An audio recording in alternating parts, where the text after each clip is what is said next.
What's happening, guys? Jim the Game Guru. Okay, let's get into Subnautica on the Nintendo Switch. My thoughts about it, my review score on it. If you guys are new here, please consider subscribing. I give away one Switch title every single month. Subnautica is a game that, it's a fairly popular game. It's been around for a while on the PC and other platforms. They decided to port it over to Nintendo Switch, and this port is actually, I feel like it's a good port. Is it a great port? No, it's not a great port.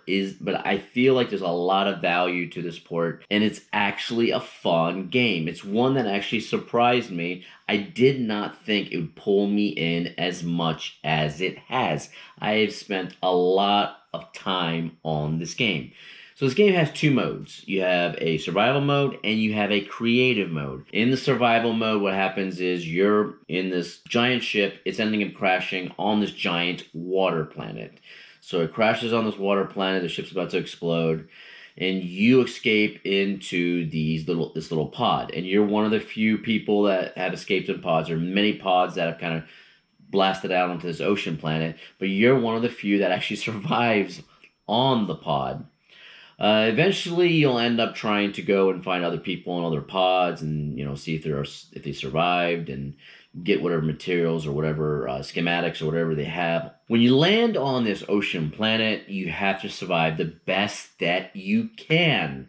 So that means gathering materials, swimming in the water, finding things like ore and scrap metal and some other stuff, and you build things. Now, the crafting is not as easy as something like Minecraft. It's just not. There are times where I'm left just scratching my head and like, how do you make this? Like, where is this material? And sometimes it takes a while when you have to dig around and scan things and find things in order to find certain ingredients. Well, I call them crafting ingredients for the crafting recipe in order to make something. The world environment is fantastic on this water planet. I like the water life forms that are in there. Some of them are kind of weird and some of them are kind of, like normal fish, kind of cute. And some of them are scary. Some of them will actually attack you in the darkness and at certain points, and you're just like, wow, you'll actually, whoa. I've had like this one big, super demonic looking fish attack me several times. I can't remember what it's called. Once they attacked me without a submarine, and I got hurt really bad. And then another time he attacked me, and while I was in the sub, and he pushed my sub up and out of the water. Now there are times where you find things like islands, like these little islands. They look like islands. You go up in there. There's like growing trees and stuff, and eventually you'll be able to grab seeds from those trees and those plants and be able to plant them in your base. But they're not really islands. They're kind of like rock formations that are being held up by like these jellyfish type creatures. But the exploration is just absolutely phenomenal. Going to different places and finding different things, going super deep. You can build your own base, which is fantastic. As you find materials and you scan things and you find out how to build certain rooms, you can put them together and build a bigger base. So you're going to eventually not be in your pod. You're going to end up being in a base and then having certain things in your base like furniture and lockers and certain machines and little plant pots and stuff where you can grow your some food and some water supplies. So crafting, even though it's not as easy as something as Minecraft, it's actually pretty awesome, and I just love the things that you can build. There's also a creative mode for people that don't like that whole survival thing, trying to survive. If you just want to have endless resources and just build whatever you want. There are some cons to this version.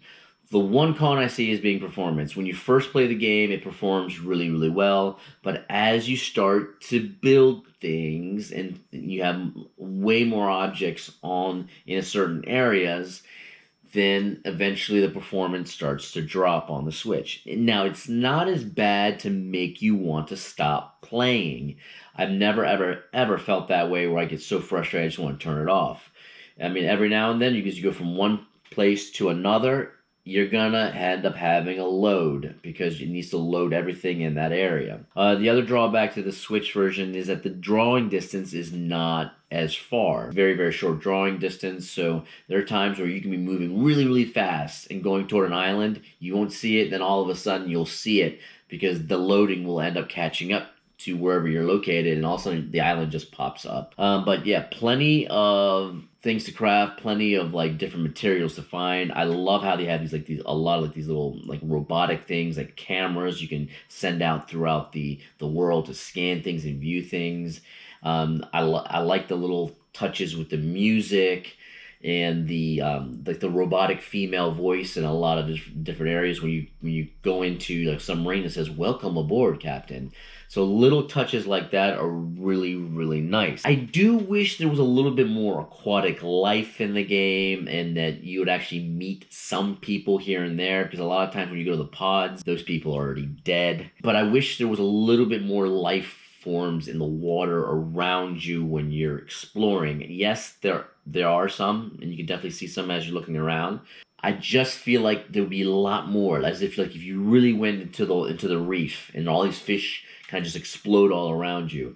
I wish it was something like that. There's very limited life forms around you as you're swimming around, because they have to, I'm guessing that they're using that as a way to control the performance of the game on the Switch. As you end up building things and crafting things, later on you're actually going to be able to go deeper and deeper and deeper into the water. At first you'll have a hard time going down to 100 meters, and then later on you'll be able to hit 200 meters as you build a better sub, and then later on as you build you upgrade your submarine, you'll be able to get down into like 500 meters, and then there's other type of these gigantic submarine you can eventually build that will even take you down even further. So lots of cool things to build, lots of exploration. The world feels good. I mean, it does actually feel like you're on this water planet trying to survive. I hate the water requirement for you. It's like you have a food in survival mode. You have a food and you have a water requirement. You've got it every now and then. You have to eat. Every now and then you have to drink. Food requirement is okay. I think that is reasonable the way it declines. The water requirement is absolutely ridiculous. I think the water requirement needs to be adjusted so it doesn't go down as far. I mean, there's times where like I'm drinking like crazy and I fill up my water meter, and then like 2 minutes later, I don't have enough time to explore, because 2 minutes later I have to drink a bunch of water again. I think you dehydrate way, way, way too fast in this game. But other than that, I like the UI to it. I like I like some of the lore when you read up on some of these plants and these other life forms and stuff, and it kind of it looks really, really slick. So the big negatives for this that will actually hinder its score is the performance, the draw distance, and just some of this feeling. It just doesn't feel as full because of the lack of aquatic life in certain places. But it's a fun game. It's a fun game. I've enjoyed it. I've been playing the hell out of it. I put a lot of hours into it. With the pros, the value is a big one. Is a lot cheaper than most Nintendo Switch big titles. A lot of those big titles on Switch can cost you $60, $50. This one's only $30. And I think I ended up picking this up on a pre-order sale, and it was like $26 or something. So I think the value is really, really good. The feeling of exploration is fantastic.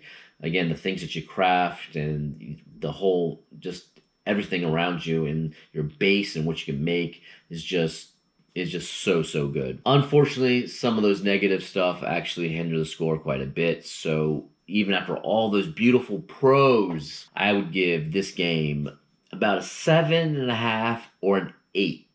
I think once they iron out the performance issues, I feel like the score can drastically go up by probably about a point. It can probably reach about a 9 if they can fix those issues. But right now, I give Subnautica on Nintendo Switch a 7.5. Alright guys, until the next video, I'll see you later. Bye.